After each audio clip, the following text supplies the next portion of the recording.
professor Eduardo Danilo Schmitz, graduado em Educação Física pela Universidade de Passo Fundo, pós-graduado em Fisiologia do Exercício pela Universidade Della Filho do Rio de Janeiro. Por favor.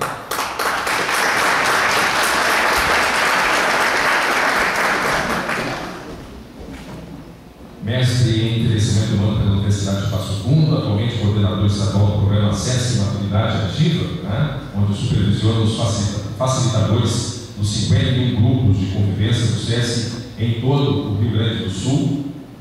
Possui experiência na área de educação física e envelhecimento humano, ministra palestras sobre temas como qualidade de vida e envelhecimento saudável em diversas empresas e municípios também aqui do Rio Grande do Sul. Também é nossa palestrante, chama a senhora Solange Saido Gomes, graduada em Medicina pela Universidade Federal de Pelotas. Seja bem-vinda. Graduada em Medicina pela Universidade Federal de Pelotas, com especialização em Psiquiatria de Adultos e curso de Psiquiatria da Infância e Adolescência, ex-professora do curso de Medicina da Universidade, também ex-professora do curso de Psicologia na Unicinos, tem mestrado em Saúde Coletiva pela Unicinos e também é delegada do Conselho Regional de Medicina na Seccional de São Leopoldo. E também convido para que venha aqui à frente a senhora Suzana Hübner-Wolf, por favor.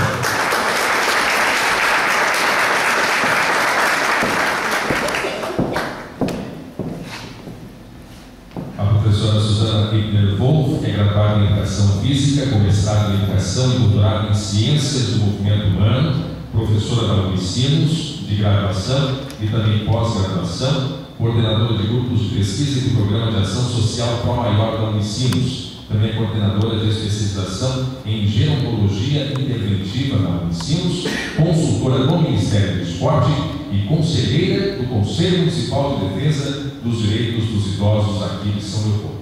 Bom, o currículo para estudo dos nossos palestrantes. Por favor, fiquem à vontade, podem iniciar. Iniciamos com o Eduardo Danilo Schmitz. Obrigado.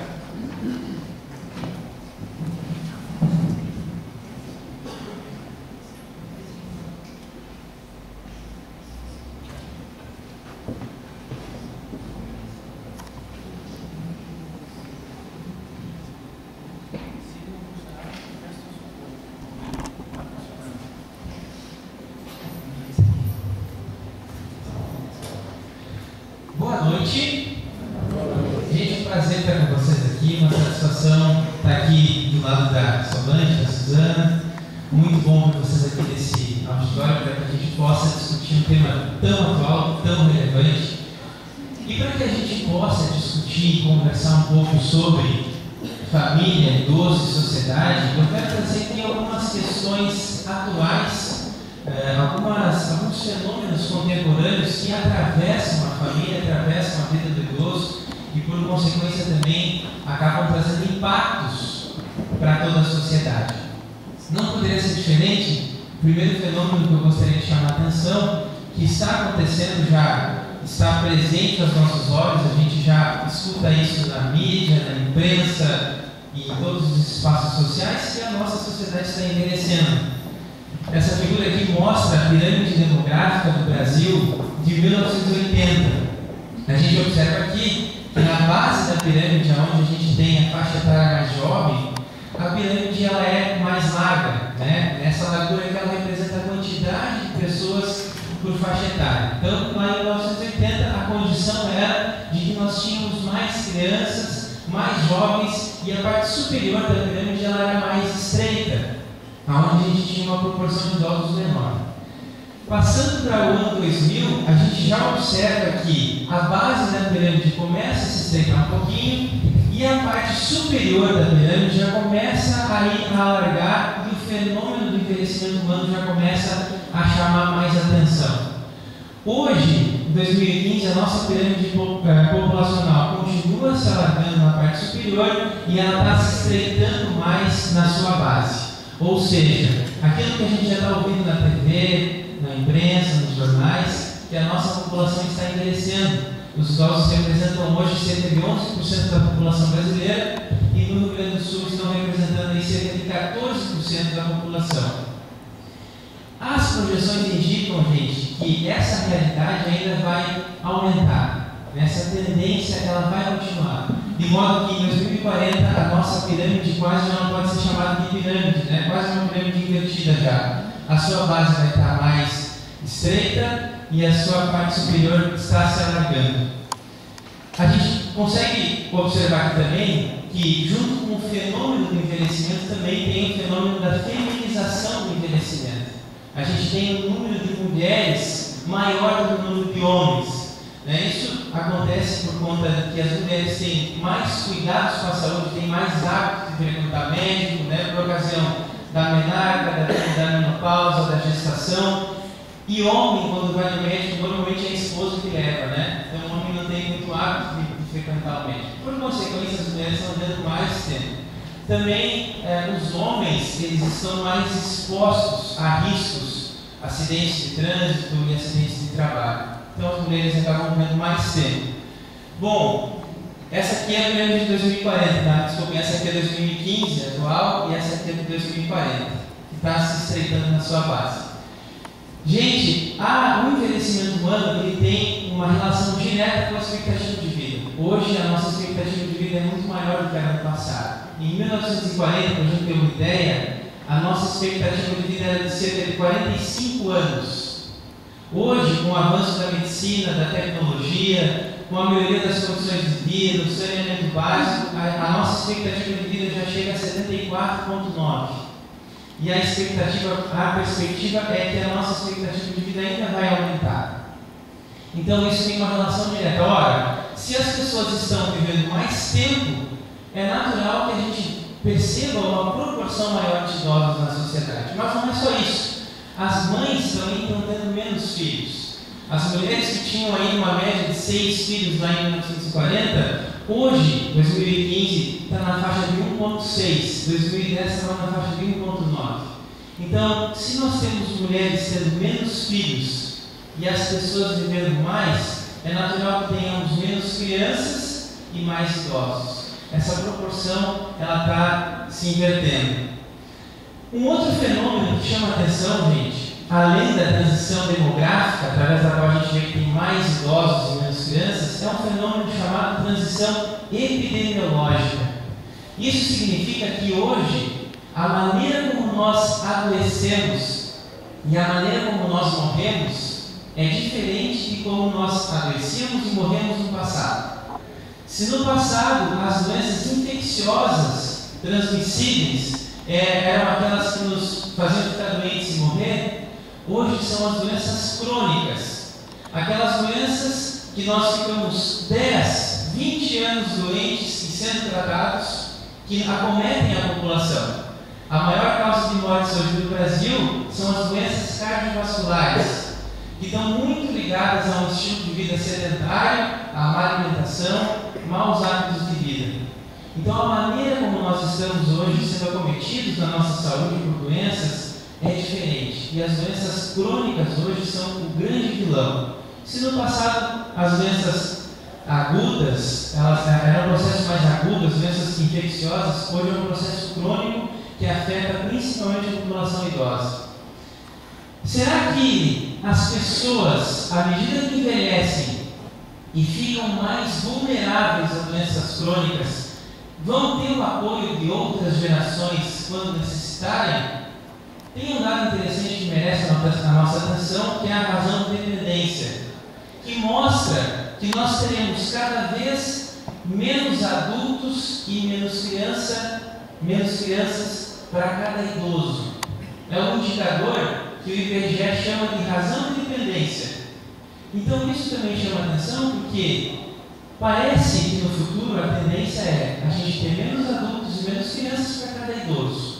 Isso nos diz alguma coisa, mas eu gostaria de chamar essa atenção para esse dado também, para que a gente possa perceber quais caminhos a gente vai ter que tomar daqui para frente.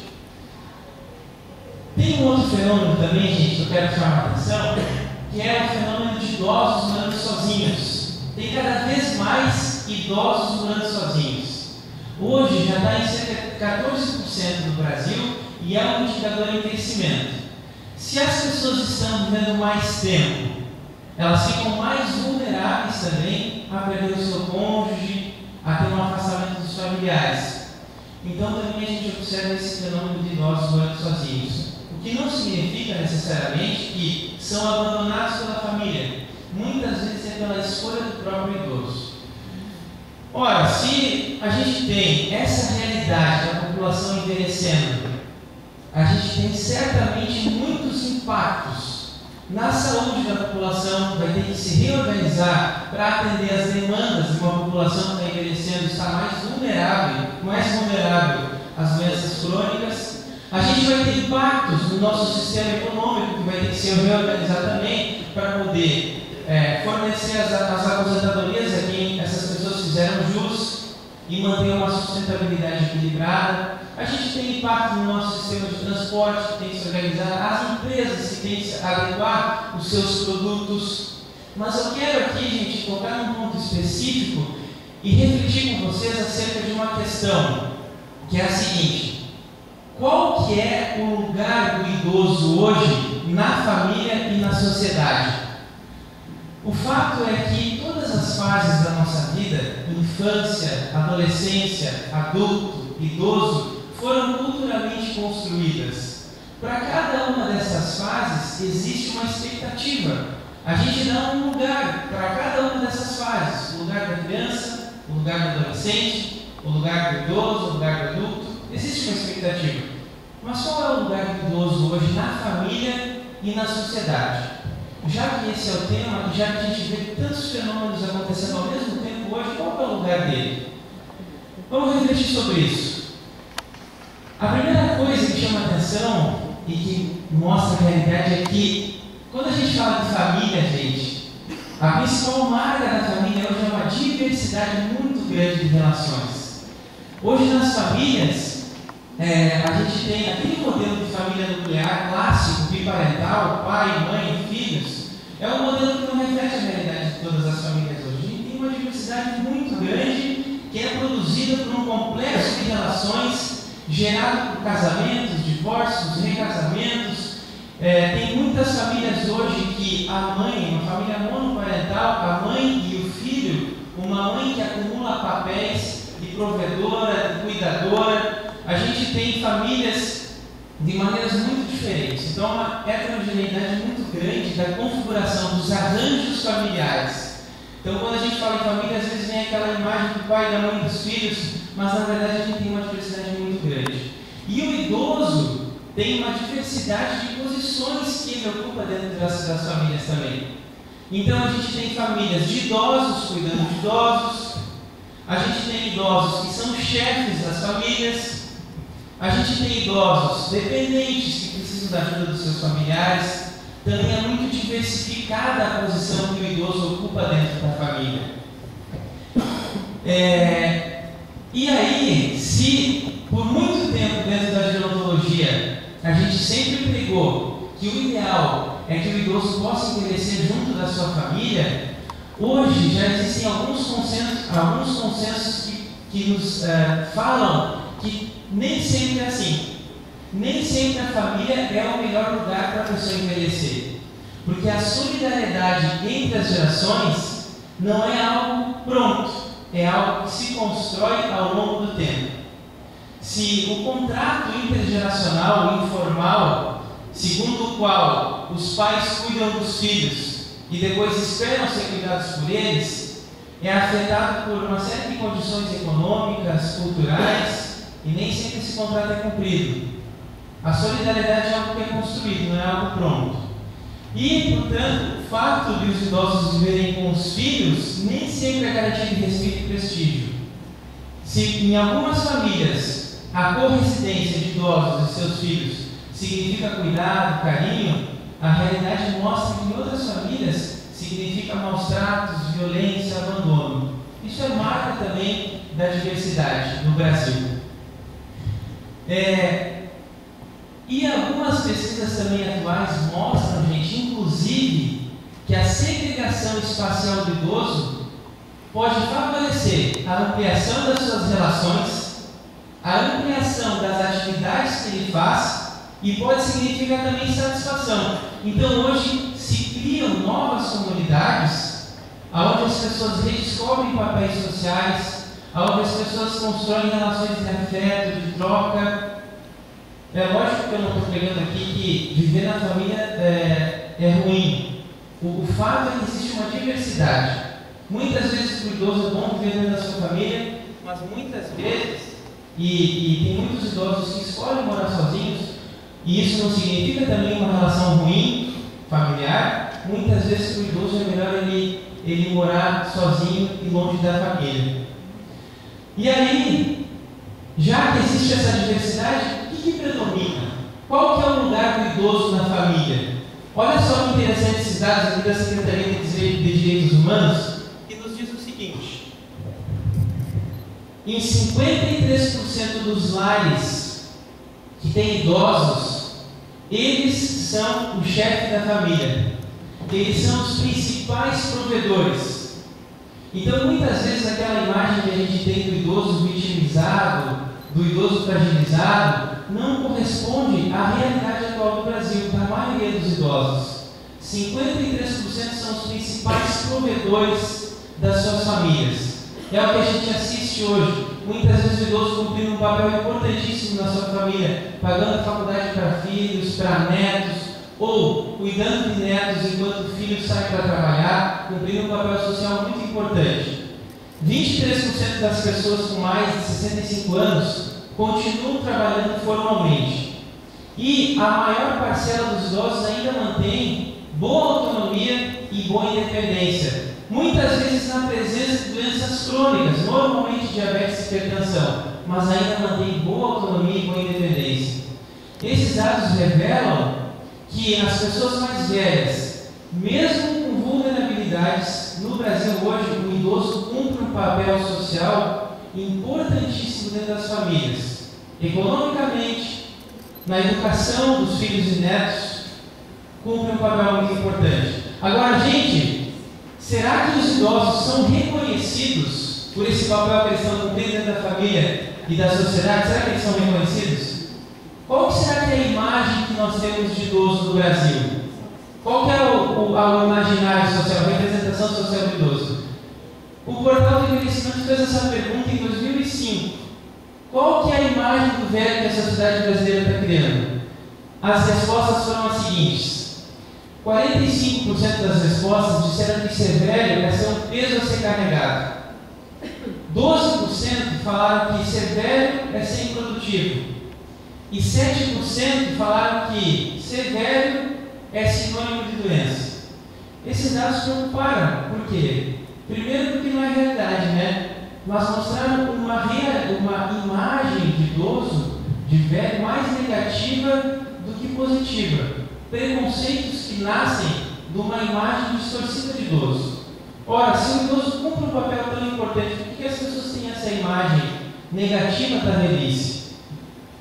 A Secretaria de Direitos Humanos diz que existem 3 principais preconceitos com a questão da velhice. Primeiro, reduzir ela a um processo orgânico, ou seja, associar só o processo biológico de redução de capacidades. Segundo, considerá-la como decadência. E terceiro, interpretá-la como problema. 3 principais preconceitos. Aí, gente, a Organização Pan-Americana da Saúde tem uma preocupação muito grande de deixar claro que, embora nós tenhamos alterações normais, alterações naturais com o processo de envelhecimento, como, por exemplo, a diminuição da força muscular, a diminuição da massa muscular ou da massa óssea, essas alterações naturais não estão necessariamente associadas a uma decadência ou a doença. O fato é que, na nossa idade reprodutiva, a gente precisa das nossas funções no mais alto nível de desempenho. E as alterações do envelhecimento não vão afetar as nossas capacidades, as nossas funções essenciais. Elas não alteram. Então, a gente, no processo normal de envelhecimento, mantém todas as funções essenciais. Então, em 2012, a Organização Pan-Americana da Saúde lançou esse manual sobre aspectos conceituais da saúde do idoso, e ela falou sobre saúde e se preocupou com a questão da imagem do idoso, tentando mostrar que as alterações normais do envelhecimento não significam doença. Percebam como a questão da imagem do idoso é tão importante. E a Secretaria de Direitos Humanos nos fala o seguinte, que existem 2 mitos importantes em relação à questão do idoso. Primeiro é generalizar. A pessoa até 59 anos é uma pessoa normal. Depois de 60 anos ela é idosa e ela passa a fazer parte de um grupo que é todo mundo igual. E isso, na verdade, é um grande mito. A gente sabe que envelhecer no campo e na cidade é totalmente diferente. Envelhecer, ser mulher ou homem, é totalmente diferente. Envelhecer dentro de uma família ou de outra é totalmente diferente. Então a gente deveria falar em velhices brasileiras e não na velhice brasileira. Existem muitas e muitas formas de envelhecer. E o segundo mito é o mito da marginalização, segundo o qual as pessoas idosas têm características específicas, quando na verdade a gente sabe que muitas características das pessoas idosas são iguais às das outras faixas etárias e outras são específicas da idade. Então, quando a gente olha os dados que mostram que a maioria dos idosos estão chefiando famílias, cumprindo um papel social importante, esses mitos acabam caindo por terra. E aí, Faria e Rosário entram nessa discussão, 2 autoras que escreveram um capítulo agora sobre como se envelhece na atualidade, e elas falam o seguinte, que a nossa sociedade ocidental se rege por valores materiais, o que implica ter como principal objetivo a rentabilização da produção, onde se privilegiam apenas indivíduos ativos. Ou seja, a nossa sociedade reduz o homem ao que ele produz dentro de um sistema de capital. E aí, a partir do momento que a pessoa não está mais dentro desse sistema, ela acaba ficando à margem e ela não é valorizada por outros papéis que ela cumpre. Então, o problema disso, gente, é que o imaginário social é internalizado por muitas pessoas idosas. É aquela coisa assim que a pessoa fala: agora eu sou idoso, eu não sirvo mais para nada. Não, eu já dei o que eu tinha que dar. Na verdade, a gente tem aí uma distorção muito grande. Porque o idoso tem um papel social na família e na sociedade muito importante hoje. Mas muitas vezes, segundo esses preconceitos e esses mitos, as próprias pessoas idosas não se dão conta do papel tão importante que elas estão desempenhando. E aí, também entra nesse bate-papo, nesse debate, um pesquisador chamado José Carlos Ferrini, que fala o seguinte, que a mudança a imagem do idoso já está mudando muito. Ela já foi mais negativa e ela vem mudando. Isso se deve muito ao comportamento dos próprios idosos, que são mais reivindicativos hoje, mais participativos, mais ativos, e isso está mudando a imagem do idoso. E isso também, esse comportamento, por sua vez, é muito influenciado pela mídia, muitas vezes, pelos novos valores da contemporaneidade. Essa concepção autopreservacionista do corpo, numa cultura onde a estética tem um valor muito grande, Então, muitas vezes, o sistema de valores onde a gente vive diz que, para a gente ser aceito, a gente tem que estar segundo um padrão, de beleza, de estética, numa cultura, muitas vezes, que é um tanto quanto prejudicial. E, além disso, a nova imagem da velhice também se deve à universalização de alguns benefícios, A gente assiste um fenômeno hoje diferente, que é um fenômeno de muitos filhos voltando para casa para poder ter o apoio dos pais, o apoio econômico, o apoio emocional. Então, os idosos, hoje, embora as aposentadorias não sejam essas coisas, elas muitas vezes são aquilo que segura muitas famílias, é um apoio para os filhos. E a Rita Grindeber também traz uma debate interessante, que ela fala que o idoso deixou de ser visto como uma fonte de miséria para ser visto como uma fonte de recursos, onde existe um pacote de promessas aí sendo vendido dentro de um ideal que aquele que envelhece bem é aquele que envelhece jovem. Então é uma cultura um tanto quanto doentia, porque a juventude deixou de ser um valor, uma fase da vida e passou a ser um valor a ser buscado. E muitas vezes um pacote de promessas que vai desde cirurgias até uma série de formas para que a pessoa fuja da velhice. Então, a sociedade elegeu o jovem como o ideal de beleza e de vida, e muitas vezes a beleza da velhice, a beleza própria da velhice não é valorizada. Então, é algo para a gente refletir, sim. É algo para a gente refletir, Será que envelhecer bem é ter que buscar uma juventude, como muitas vezes a mídia nos sensibiliza e apela para que a gente busque, é algo para a gente pensar. Então, gente, considerando esses 4 fatos, a transição demográfica, a transição epidemiológica, essa mudança nas famílias e o atual papel social do idoso tão importante que ele está cumprindo, quais são os desafios que a gente tem? São muitos, né? Mas eu trouxe 3 aqui para a gente pensar. 3 desafios diante de toda essa realidade, dessa cultura onde a gente envelhece, famílias tão diferentes que nem sempre significam cuidado e afeto. Quais são os desafios que a gente tem? Um primeiro desafio é um desafio relacionado à saúde, né? Então, é uma meta prioritária de qualquer país, qualquer sociedade, a gente ampliar o grupo de pessoas saudáveis, né? E o que é ter saúde hoje? Saúde significa muito isso aqui, gente, ó, autonomia e independência.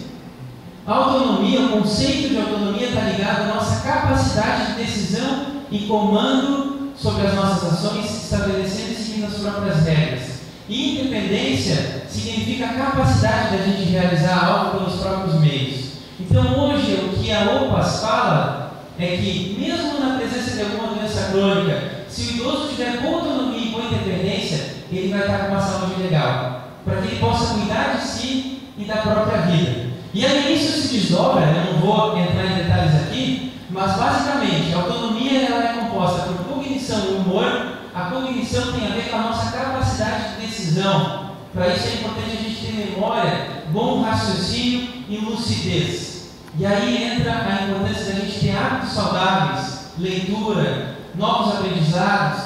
O humor é a nossa motivação necessária para fazer as atividades do dia a dia.